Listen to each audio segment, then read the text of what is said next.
স্বাস্থ্য ভবনের সামনে আশা কর্মীদের বিক্ষোভ, পুলিশের ব্যারিকেড ভাঙচুর, পুলিশের সঙ্গে ধস্তাধস্তি। আশা কর্মীদের ন্যূনতম ভাতা বৃদ্ধি, মাসের পর মাস সমস্ত বকেয়া প্রদান, ছুটি সহ আরো বহু দাবিতে স্বাস্থ্য ভবনের সামনে বিক্ষোভ আশা কর্মীদের।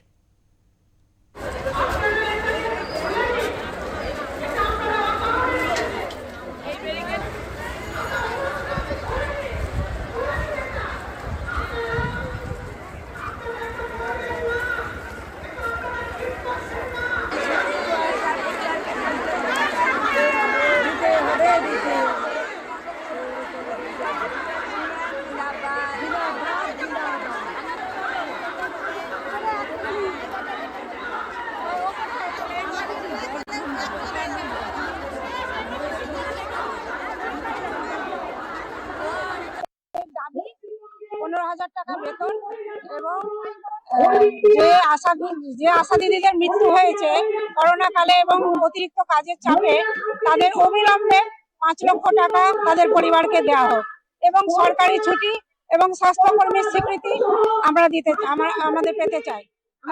আমাদের দাবি না মেনে নেওয়া হলে আমরা আরো বৃহত্তর আন্দোলনে যাব। আজকে আমরা স্বাস্থ্য ভবন ঘেরাও করেছি। স্বাস্থ্য ভবনে আমরা সমস্ত প্রায় এখানে 40,000 আশাকর্মী জমায়েত হয়েছি এবং আমাদের যদি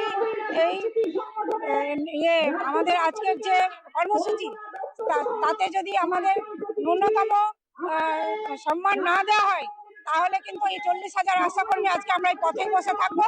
এখান থেকে আমাদেরকে কেউ নড়াতে পারবে না।